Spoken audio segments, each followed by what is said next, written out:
Schwarzenegger's 6 rules of success. Now, of course, people ask me all the time. They say to me, what is the secret to success? And I give them always the short version. I say, number 1, come to America. Number 2, work your butt off. And number 3, marry a Kennedy. But anyway. But anyway, these are the short rules. Now today I'm going to give you the 6 rules of success. But before I start, I just wanted to say these are my rules. And I think that they can apply to anyone, but that is for you to decide, because not everyone is the same. There's some people that just like to kick back and coast through life, and others want to be very intense and want to be number 1 and want to be successful. And that's like me. I always wanted to be very intense. I always wanted to be number 1. I took it very seriously in my career. So this was the same when I started with bodybuilding. I didn't want to just be a bodybuilding champion. I wanted to be the best bodybuilder of all times. The same was in the movies. I didn't want to just be a movie star. I wanted to be a great movie star. That's the highest paid movie star and have above the title billing. And so this intensity always paid off for me. This commitment always paid off for me. So here are some of the rules. The first rule is trust yourself. What I mean by that is so many young people are getting so much advice from their parents and from the teachers and from everyone. But what is most important is that you have to dig deep down and ask yourselves, who do you want to be? Not what, but who.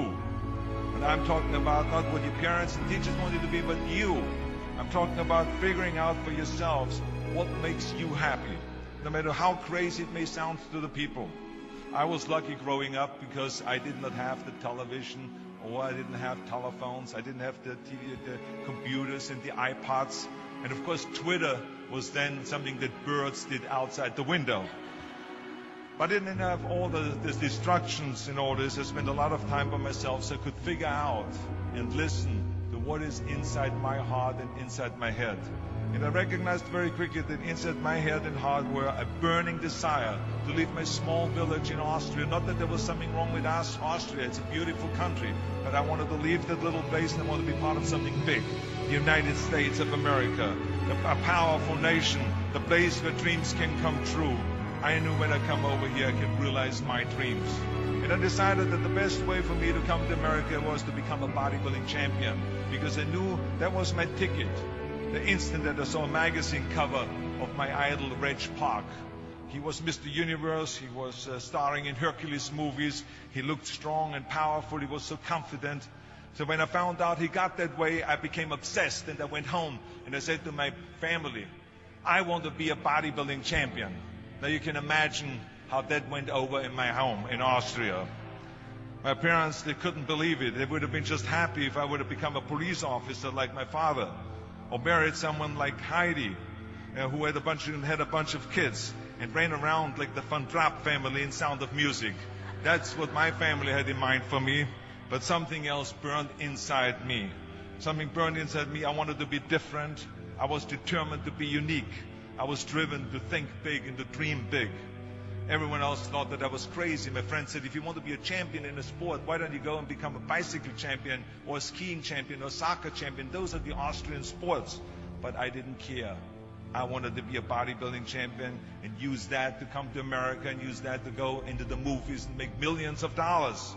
So, of course, for extra motivation, I read books on strongmen and on bodybuilding and looked at magazines. And one of the things I did was I decorated my bedroom window, my bedroom wall. Right next to my bed, there was this big wall that I decorated all with pictures. I hung up pictures of strongmen and bodybuilders and wrestlers and boxers and so on. And I was so excited about this great decoration that I took my mother to the bedroom and I showed her. And she shook her head. She was absolutely in shock. And tears started running down her eyes. And she called the doctor. She called our house doctor. And she brought him in, and she explained to him, there's something wrong here. She said, she looked at the wall with the doctor, she says, where did I go wrong? I mean, all of Arnold's friends have pictures on the wall of girls. And Arnold has all these men, but it's not just men, they're half naked. And they're oiled up with baby oil. I mean, what is going on here? Where did I go wrong? So you can imagine, the doctor shook his head and he said, there's nothing wrong. at this age you have idols and you go and have those. This is just quite normal. So this is rule number one. I wanted to become a champion. I was on a mission. So rule number one is, of course, trust yourself no matter how and what anyone else thinks. And of course, rule number two is break the rules. You have so many rules in life about everything. I say break the rules, not the law, but break the rules. My wife has a t-shirt. My wife has a t-shirt that says, well-behaved women rarely make history. Well, you know, I don't want to burst her bubble, but the same is true with men. It is impossible to be a maverick or a true original if you're too well-behaved and don't want to break the rules. You have to think outside the box. That's what I believe. After all, what is the point of being on this earth if all you want to do is be liked by everyone and avoid trouble? The only way that I ever got any place was by breaking some of the rules. After all, I remember that after I was finished with my bodybuilding career, I wanted to get into acting and I wanted to be a star in films. You can imagine what the agents said when I went to meet all those agents. Everyone had the same line that it can't be done. The rules are different here. Just look at your body. You have this huge, monstrous body and overly developed that doesn't fit into the movies. You don't understand. This was 20 years ago, the Hercules movies. Now there's the little guys that are in. Dustin Hoffman, Woody Allen, Jack Nicholson, before he gained weight, of course, that is. But anyway, those are the guys that were in. And the agent also complained about my accent. He says, no one ever became a star with an accent like that, especially not with a German accent. And yes, I can imagine with your name, Arnold Schwarzenschnitzel or whatever the name is, on a billboard. Yeah, that's going to draw a lot of tickets and sell a lot of tickets. You're right. So this is the kind of negative attitude they had, but I didn't listen to those rules. Even though they were very nice and they said, look, we can get you some bit parts. We can get you to be, playing a wrestler or a bouncer. Oh, maybe with your German accent, we can get you to be a Nazi officer in Hogan's Heroes or something like that.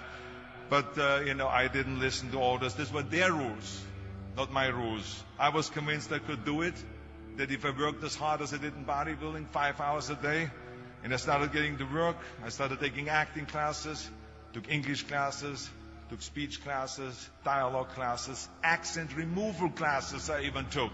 I remember running around, a fine wine grows on a vine. You see, because Germans had difficulties with the F and the W and the V. So fine wine grows on a vine. I know what some of you now say is, I hope that Arnold got his money back. But let me tell you something. I had a good time doing those things and it really helped me. And finally, I broke through. And I started getting the first parts in TV, Streets of San Francisco. Lucille Ball hired me. I made Pumping Iron, Stay Hungry, and then I got the big break in Conan the Barbarian. And there the director said, if we wouldn't have Schwarzenegger, we would have to build one. Now think about that. And then when I did Terminator, I'll be back. Became one of the most famous lines in movie history, all because of my crazy accent. Now think about it, the things that the agent said will be totally a detriment and will be impossible for me to get a job, all of a sudden became an asset for me. All of those things, my accent, my body and everything. So it just shows you never listen that you can't do something. And you have to work your way up, of course, run for something else first. I mean, it was the same when I ran for governor. The same lines that you have to work your way up, it can't be done. And then, of course, I ran for governor, and the rest, of course, is history. They said you have to start with a small job as mayor, and then as assemblyman, and then as lieutenant governor, and then as governor. And they said, that's the way it works in a political career. I said, I'm not interested in a political career. I want to be a public servant. I want to fix California's problems and bring people together and bring the parties together. So, like I said, I decided to run. I didn't pay attention to the rules, and I made it, and the rest is history. Which, of course, brings me to rule number 3. Don't be afraid to fail. Anything I've ever attempted, I was always willing to fail. In the movie business, I remember that you pick scripts. Many times you think this is a winning script, but then, of course, you find out later when you do the movie that it didn't work, and the movie goes in the toilet. Now, we have seen my movies. I mean, Red Sonja, Hercules in New York, Last Action Heroes. Those movies went in the toilet. But that's okay, because at the same time I made movies like Terminator and Conan and True Lies and Predator and Twins that went through the roof. So you can't always win, but don't be afraid of making decisions. You can't be paralyzed by fear or failure, or you will never push yourself. You keep pushing because you believe in yourself and in your vision. And you know that it's the right thing to do, and success will come. So don't be afraid to fail. Which brings me to rule number 4, which is don't listen to the naysayers. I mean, how many times have you heard that you can't do this and you can't do that and it has never been done before? Just imagine if Bill Gates had quit when people say it can't be done. I hear this all the time. As a matter of fact, I love it when someone says that no one has ever done this before, because then when I do it, that means that I'm the first one that has done it. So pay no attention to the people that say it can't be done. I remember my mother-in-law, Eunice Kennedy Shriver, when she started Special Olympics in 1968, people said that it would not work. The experts, the doctors that specialized in mental disabilities and mental retardation said it can't be done. You can't bring people out of the institution. You can't make them participate in sports, in jumping, in swimming, and in running. They will hurt themselves. They will hurt each other. They will drown in the pool. Well, let me tell you something. Now, 40 years later, Special Olympics is one of the greatest organizations in 164 countries, dedicated to people with mental disabilities and with intellectual challenge. And she did not take no for an answer. And the same is when you look at Barack Obama. I mean, imagine if he would have listened. If he would have listened to the naysayers, he would have never run for president. People said it couldn't be done, that he couldn't get elected, that he couldn't beat Hillary Clinton, that he would never win the general election. But he followed his own heart. He didn't listen to the "you can't," and he changed the course of American history. So over and over you see that if I would have listened to the naysayers, I would still be in the Austrian Alps yodeling. I would never have come to America. I would have never met my wonderful wife, Maria Shriver. I would have never had the wonderful 4 kids. I would have never done Terminator, and I wouldn't be standing here in front of you today as governor of the greatest state of the greatest country in the world. So I never listened that you can't. I always listened to myself and said, yes, you can. And that brings me to rule number 5, which is the most important rule of all. Work your butt off. You never want to fail because you didn't work hard enough.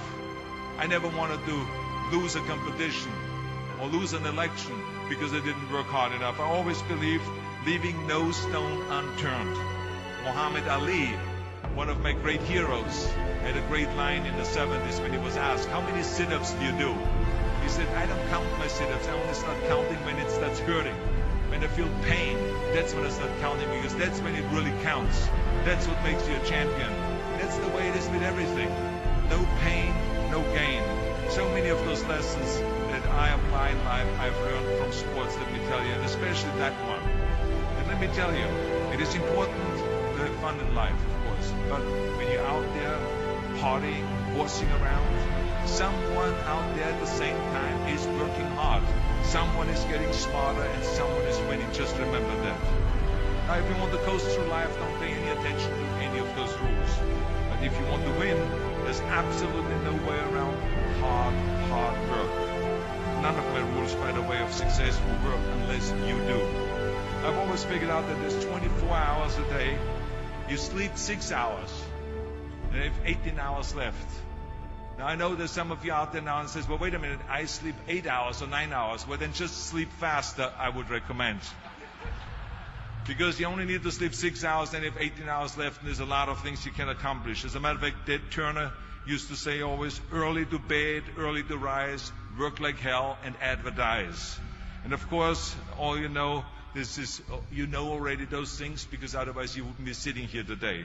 Just remember, you can't climb the ladder of success with your hands in a pocket. And that takes me to rule number 6, which is a very important rule. It's about giving back. Whatever path that you take in your lives, you must always find time to give something back. Something back to your community, give something back to your state or to your country. And my father-in-law, Sergeant Shriver, who is a great American, truly great American, who started the Peace Corps, the Job Corps, legal aid to the poor. He said at Yale University to the students at a commencement speech, tear down that mirror. Tear down that mirror that makes you always look at yourself. And you will be able to look beyond that mirror, and you will see the millions of people that need your help. And let me tell you something, reaching out and helping people will bring you more satisfaction than anything else you've ever done. As a matter of fact, the day after having worked for Special Olympics and having started after-school programs, have promoted fitness, and now with my job as governor, I can tell you, playing a game of chess with an 8-year-old kid in an inner-city school is far more exciting for me than walking down another red carpet of a movie premiere. So let me tell you, as you prepare to go off into the world, remember those 6 rules. Trust yourself, break some rules, don't be afraid to fail, ignore the naysayers, work like hell, and give something back. And now let me leave you with one final thought, and I will be brief, I promise. This university was conceived in 1880, back when Los Angeles was just a small frontier town. 125 classes of Trojans have gone before you. They have sat there exactly where you sit today, in times, good times, and in bad, times of war, in times of peace, times of great promise, in times of great uncertainty. Through it all, this great country, this great state, this great university have stood tall and persevered. We are in tough times now, and there's a lot of uncertainty in the world, but there's one thing certain: we'll be back. And we will be back. We will be back stronger and more prosperous than ever before, because that is what California and America has always done. Ancient Trojans were known for their fighting spirit, their refusal to give up, their ability to overcome great odds. So as you graduate today, never lose that optimism and that fighting spirit. Never lose the spirit of Troy.